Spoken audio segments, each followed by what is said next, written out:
MGR TV நேயர்களுக்கு அன்பு வணக்கம். நம்மோடு மூத்த அரசியல் விமர்சகர் திரு ரவீந்திரன் துரைசாமி இணைந்திருக்கிறார். வாருங்கள் அவரோட பேசலாம். சார் வணக்கம். வணக்கம் மார்ஷல். சார், விஜய் அவர்கள் கள அரசியலில் தீவிர அரசியலில் இறங்க தயாராகி விட்டார் போல. கோயம்புத்தூர்ல எல்லாம் மீட்டிங் ஏற்பாடு நடந்துகிட்டு இருக்கு. தமிழ்நாட்டில் இருக்க பல பகுதிகளில் சுற்றுப்பயணத்துக்கு ஏற்பாடு நடந்துகிட்டு இருக்கு. கட்சியை மோஸ்ட்லி கட்டமைச்சு முடிச்சிட்டாரு போல. எப்படி பாக்குறீங்க? இனி அதிரடி அரசியல்கள்லாம் இருக்குமா? அதிமுக பாஜக கூட போனதுல அப்செட் ஆயிட்டார். எதிர்பார்க்கல. Bolt blow the blue. அவர் விமர்சிக்கிறாரு. அது கரெக்டா விமர்சிச்சிருக்காரு. அது ஃப்ரே ஃபேஸ் காட்டுறாரு. எடப்பாடி அடிச்சிட்டார் அந்த இடத்துல. பாஜக கூட்டணி போனதுனால எடப்பாடி அடிச்சிட்டார். ஸ்டாலின் பற்றி அவரோட விமர்சனம் அது இவரை பற்றியும் பிடிஎம்னு சொல்றது, சீமானை பற்றிய பிடிஎம்னு சொல்றது. இன்னைக்கு சீமான் பார்த்தீங்களாங்க, கிளியர் கட்டா இன்டெலிஜென்ஸ் ஃபெயிலியர், இந்திய அரசின் தோல்வின்ட்டார். அப்போ எத்தனை பேர் சீமான பாஜகவின் பிடிஎம்னு சொன்னாங்க? அவ்வளோத்தையும் அடிச்சிட்டாரா இல்லையா? மோடி ராகுல் காந்திலாம் மோடி நாட்டுக்காக உழைக்கிற தலைவர், ராகுல் காந்தி பார்ட் டைம் பொலிட்டிஷியன் சொல்கிறாரு. அதை நம்ம வரவேற்கிறோம், பாராட்டுறோம். பட் அவரோட அரசியல் நிலைப்பாட்டில் இன்னைக்கு அடிச்சிட்டாரு. விஜய் அதை சொல்லியிருக்காரா? இன்டெலிஜென்ஸ் ஃபெயிலியரு, தோத்து போயின்னு சொல்லிட்டாரு. இன்னும் ஸ்டாலின் அவர் இதில் என்னோட பொறுத்தவரை ஸ்டாலினுக்கு நிலைப்பாட்டை நான் வரவேற்கிறேன். ஒரு அதில் அரசியல் மாச்சரியங்களையும் தாண்டி நாட்டின் நலனுங்கிற அடிப்படையில் ஸ்டாலின் அந்த தீவிரவாதத்தை இது பண்ணியிருக்காரு. இந்த அளவுக்கு இன்னும் பாஜக தலைவர்கள் கூட யாரும் ஸ்டேட்மெண்ட் விட்டு வரலையே. ஸ்டாலின் அந்த வகையில் பாராட்டத்தக்கவராக தான் நான் பார்க்குறேன். சீமானோட இது ஒரு ஸ்டெப் அகடாக தான் இருக்குது. ஸ்டாலினோட சீமான் இதில் ஒரு ஸ்டெப்பு அகடாக தான் இருக்கிறாரு. விஜய் என்ன சொல்லியிருக்கிறாரு இந்த இதில்? ஏதாவது பொதுவாக ஏதாவது சொல்லுவார். அப்போ சீமானுக்கு நிலைப்பாடும் வழிமுறையும் தெளிவாக இருக்குது. விஜய் இலவசங்களுக்கு ஆதரவாக இருந்தார். ஏன் எடப்பாடியோட கூட்டணி போகிறதுக்கு? கொடநாடு கொலையை பற்றி பேசலை. ஏன் எடப்பாடியோட கூட்டணி போகிறதுக்கு? பொள்ளாச்சி பாலியலை பற்றி பேசலை. ஏன் எடப்பாடியோட கூட்டணி போகிறதுக்கு? தூத்துக்குடி துப்பாக்கிச்சூடை பற்றி பேசலை. ஏன் எடப்பாடியோட கூட்டணி போகிறதுக்கு? ஸ்டாலின் ஏன் அதிமுக ஊழல் மந்திரிகளை பிடிச்சி உள்ள வைக்கலன்னு அதிமுக ஊழலை பற்றி பேசலை. ஏன் எடப்பாடி கூட கூட்டணி போகிறதுக்கு? இப்படி எடப்பாடி கூட கூட்டணிக்கே கனவு கண்ட விஜய் டீம் எடப்பாடி பலன் நிரூபித்த பாஜக கூட போய் கூட்டணின்னு சொன்னதும் பலன் நிரூபிக்காத விஜய்க்கு என்ன செய்யறது, எப்படி செய்யறதுன்னு டெஸ்பரேட் ஆயிட்டாங்க. அதை ஒரிஜினா பேச்செல்லாம் அர்த்தமே இல்லாமல் என்னவோ பேசிட்டு போறாரு. ஸோ விஜய் இப்போ மிகவும் இக்கட்டான சூழ்நிலையில் இருக்கிறாரு.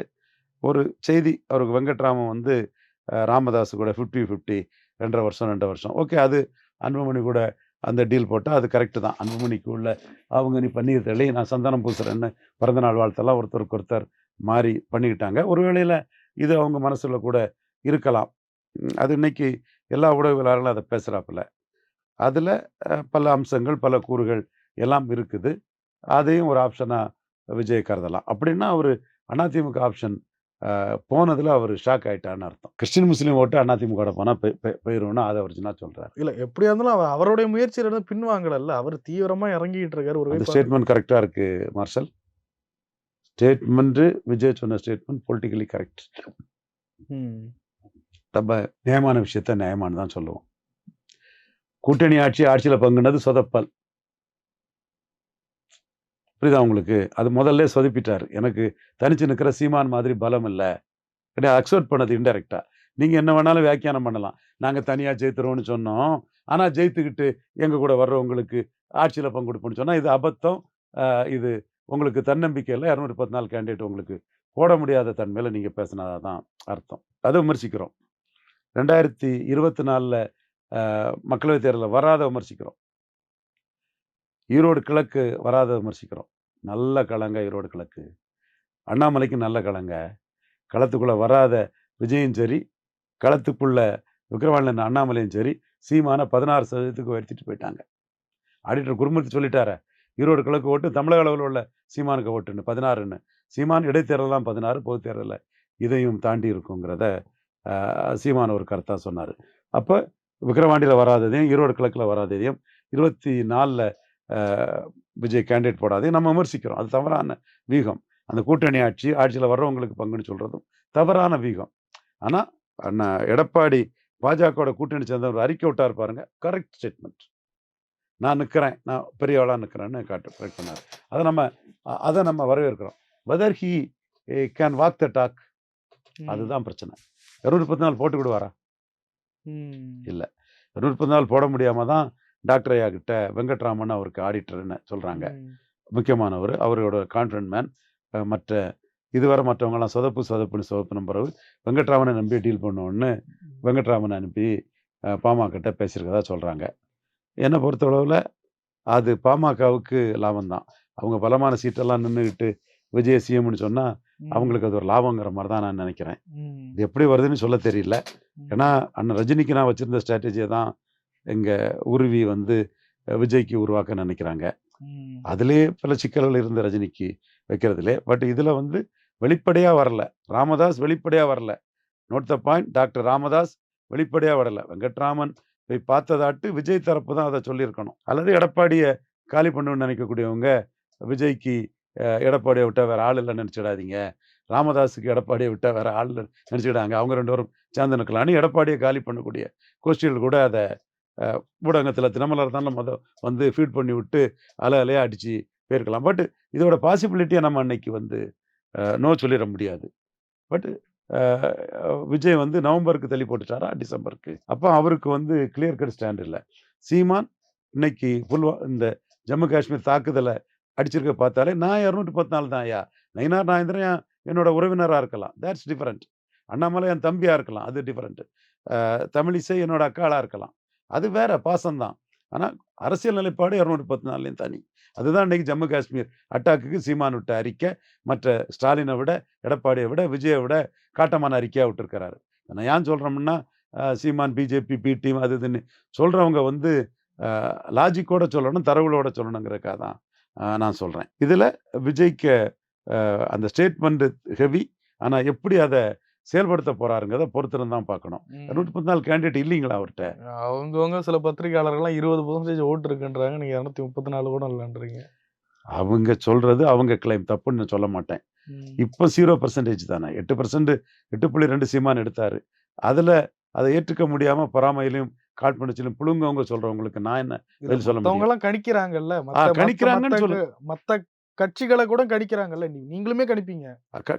கணிப்பு வேற, ரியாலிட்டி வேற. ரியாலிட்டியா இப்போ அவரு 8.2 சீமான் எடுத்திருக்காருன்னா, இவர் 0ல தான் இருக்கிறார்.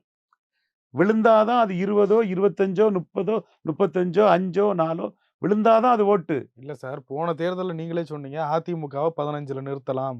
20 கூட வர வாய்ப்பு இருக்கு அப்படின்னு நீங்க கணிப்பு சொன்னீங்கல்ல. அது மாதிரி விஜயோட கணிப்பு சொல்லுது. அந்த கணிப்பு 26க்கு மேல தானே தம்பி பொருந்தும்.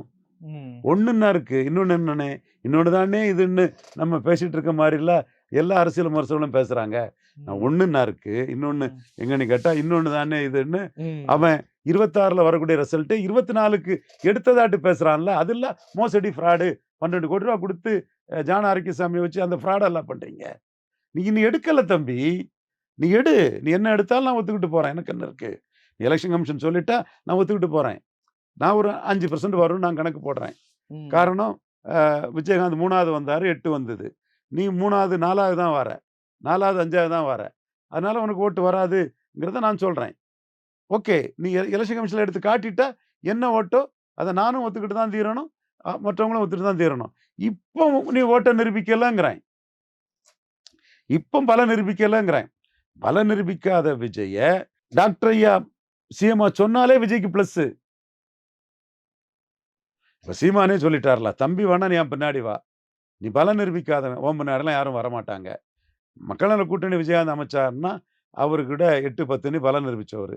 அதனால மற்றவங்க அவரோட வந்தாரு.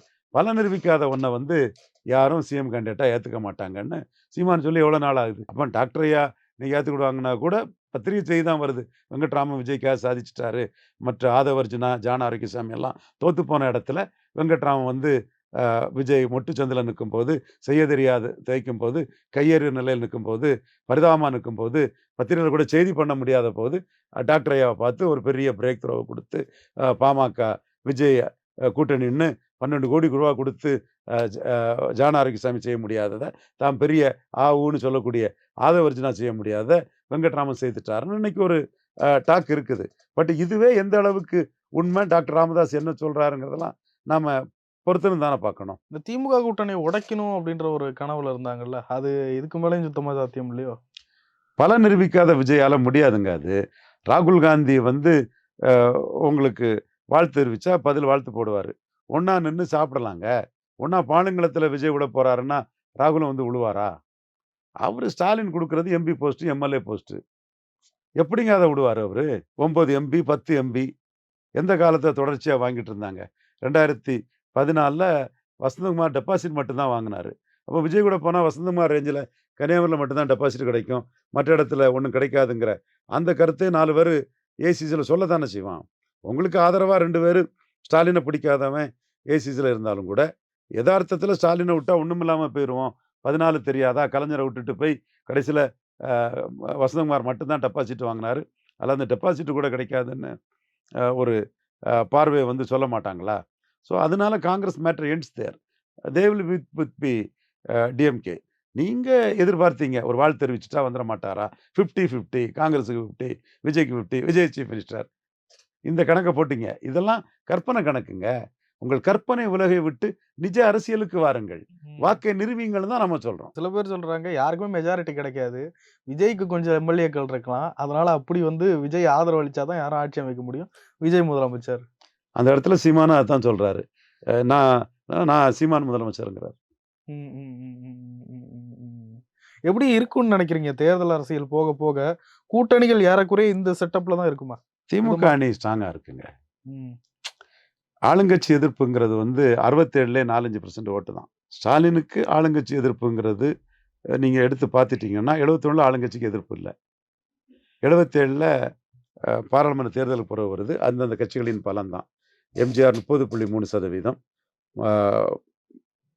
முத்தமிழறிஞர் கலைஞர், மக்கள் தலைமை எம்ஜிஆர் 30.3, கலைஞர் 24.8, பாரா 16.5, மூப்பனார் 17.5. பாரா மூப்பனார் எம்ஜிஆரோட அதிக ஓட்டு எடுத்திருந்தாங்க. அது இன்னொரு கான்டெஸ்ட்டுக்கு வரேன். காமராஜ் ஏன் ஒரே குட்டையில் ஊறிய மட்டைகளை நார் நாரா உரிப்பண்ணி சீமான் சொல்கிறதுக்கான ஒரு காரணத்துக்கு அதை வரேன். அப்போ ஆன்டி எஸ்டாப்ளிஷ்மெண்ட் அங்கே இல்லை. ஒவ்வொருத்தரும் அவங்கவுங்க ஓட்டு எடுத்துனாங்க. இன்னும் சொல்ல போனால் பார்லிமெண்ட்டில் எடுத்ததோட கலைஞர் 8% ஓட்டு அதிகங்க. எங்க 77 பார்லிமெண்ட்டில் எடுத்ததோட கலைஞர் 8% ஓட்டு அதிகங்க. சிஎம் இதுக்கு கலைஞருக்கு 8% அதிகம் வந்திருக்கு, எம்ஜிஆருக்கு சிஎம் இதுக்கு குறைஞ்சி வந்திருக்கு. ஸோ ஆன்டி எஸ்டாப்ளிஷ்மெண்ட் ஓட்டுன்னு சொன்னால் பார்லிமெண்ட்டில் கலைஞர் எடுத்ததோட கலைஞர் குறைவாலாம் எடுத்திருக்கணும். அடுத்து 80 பார்லிமெண்ட்டுக்கு பிறகு எம்ஜிஆர் ஆட்சியை டிஸ்மிஸ் பண்ணாங்க. அது ப்ரோ இன்கம்பன்சியாக மாறிட்டு. அது 84 அது சாவுக்கு நோவுக்குமான எலெக்ஷன் ஆகும்போது ப்ரோ இன்கம்பன்சியாக மாறிட்டு. அடுத்து 89 4 முனை போட்டியில் கலைஞர் வந்து 77 மக்கள் தலைமை எம்ஜிஆர் பெறாத வெற்றியை முத்தமிழறிஞர் கலைஞர் 4 முனை போட்டியில் 38% வாக்கெடுத்து திமுக பலம் 34 எடுத்து எம்ஜிஆர் 30.8 தான். 4% எம்ஜிஆரோட கலைஞருக்கு அதிகம். அதை கேட்டால் எம்ஜிஆர் உயிரோடு இல்லை அதனால என்னன்னு சொல்லுவாங்க. அப்படி சொல்ல முடியாது. நம்ம எப்படியோ எம்ஜிஆர் உயிரோடு இருந்து 77 4 முனை போட்டியில் எடுத்ததை விட கலைஞர் உயிரோடு இருந்து 4 முனை போட்டியில் 4% எம்ஜிஆரோட கூட எடுத்துட்டாருன்னா அது கலைஞருக்கு ஒரு சாதனையாக தான் நம்ம எடுத்துக்கணும்.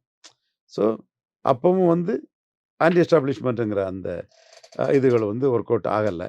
91 இங்கே ராஜீவ்காந்தி தமிழ்நாடு மாட்டார், அதனால திமுக பலவீனப்பட்டுட்டு. 96 ஜெயலலிதாவுக்கு ஆன்டி எஸ்டாப்ளிஷ்மெண்ட் இருந்ததா சொல்கிறாங்க. ஆனால் அது மூப்பனாருங்கிற ஒரு பிரிஞ்சு வராமல், ரஜினிகாந்த் குரல் கொடுக்காம, சரத்குமார் பிரச்சாரம் பண்ணலைன்னா அந்த ஓட்டு வந்திருக்காது. அது வெறும் ஆன்டி எஸ்டாப்ளிஷ்மெண்ட் ஓட்டுன்னு சொல்ல முடியாது. மூப்பனார் மேலே பற்றுகளோட ஓட்டு இந்திராகாந்தி குடும்பத்தை எதிர்த்து வந்தால் வராது, நரசிம்மராவை எதிர்த்து அது வந்திருக்குன்னு தான் அந்த ஓட்டை பார்க்கணும். அதுக்கப்புறம் நீங்கள் பார்த்தீங்கன்னா 2001 கட்சிகளின் பலத்தின் அடிப்படையில் தான் இருக்குது. பலத்தின் அடிப்படையில் 54% ஓட்டு ஜெயலலிதா எடுக்கணும், 50% ஓட்டு எடுத்து ஜெயித்தாங்க. அப்போ அரித்மெட்டிக் தான் அங்கே பேசுது, அரித்மெட்டிக் தான் நின்று பேசுது. அதே மாதிரி 2006 அங்கேயும் அரித்மெட்டிக் தான் பேசுது, ஆன்டி எஸ்டாப்ளிஷ்மெண்ட்டுங்கிறதுன்னு இல்லை. அடுத்தால வந்து 2006 2011 கொஞ்சம் பொருந்தா கூட்டணி ஒர்க் பண்ணிச்சு. நானே சொன்னேன் எளிதோள நட்பாயிரம் பாமக விசிகா கூட்டணிங்கிறது. அதே மாதிரி ஈஸ்வரனும் ஓட்டை கொண்டு வரல. தென் 16 ஜெயலலிதாவுக்கு ஆன்டி எஸ்டாப்ளிஷ்மெண்ட் இல்லையே, பார்லிமெண்ட்டில் எடுத்ததோட 4% ஓட்டு குறைவா எடுத்தாங்க. அப்போ 99 to 2001 ஜெயலலிதா வந்தாங்கன்னா அரித்மெட்டிக் இருந்தது. 2009 to 2011 ஜெயலலிதா வந்தாங்கன்னா அரித்மெட்டிக் இருந்தது. இப்போ என்ன அரித்மெட்டிக் இருக்குது எடப்பாடி பழனிசாமி கிட்ட? 19.4% அதிமுகவுக்கு இருக்குது. இது கூட பாஜக சேர்ந்தா 11.4. ஸோ அது தமாக சேர்ந்தா எல்லாம் சேர்ந்தா இப்போ 32% வாக்கு வருது. இந்த 32% வாக்கில் தேசிய ஜனநாயக கூட்டணி வாக்கு எப்படி டிரான்ஸ்ஃபர் ஆகுங்கிறதையும் பார்க்கணும். ஸோ நீங்கள் ஆளுங்கட்சி எதிர்ப்பு அது இதெல்லாம் சொல்கிறதெல்லாம் வந்து உங்களா திருப்திப்படுத்துறதுக்கே, உங்களை கிளைம் பண்ணதுக்கே, உங்கள் நரேட்டிவ் செட் பண்ணதுக்கே, உங்களை பிரச்சாரம் பண்ணிக்கிறதுக்கே சொல்கிறது. நான் சொல்கிறது களம், நான் சொல்கிறது உண்மை. விஜயனுடைய கட்சி சின்னத்திற்கு ஆபத்து இருக்கு அப்படின்ற மாதிரி சொல்றாங்க. அத பகுஜன் சமாஜ் கட்சி உரிமை கூறுவதாகவும், அதை பயன்படுத்தி ஏதாவது வேலைகள் நடக்க இருப்பதாகவும் சொல்றாங்க. அது வாய்ப்பு இருக்குன்னு நினைக்கிறீங்களா? விஜய் கட்சிக்கு சிம்பல் என்னன்னே தெரியாது. யானை அது கொடியில் உள்ள படம். கொடியில இருக்க சின்னம். பார்ட்டி சிம்பல் எதுன்னே தெரியாது. பார்ப்போம், சிம்பல் கொடுத்துருவாங்க. யூனிஃபார்ம் போட்டு அதுக்குள்ள சில டெக்னாலஜிஸ் எல்லாம் கரெக்ட் பண்ணிட்டாங்கன்னா கொடுத்துருவாங்க. நிறைய விஷயங்களை பகிர்ந்து கொண்டீங்க. ரொம்ப நன்றி சார்.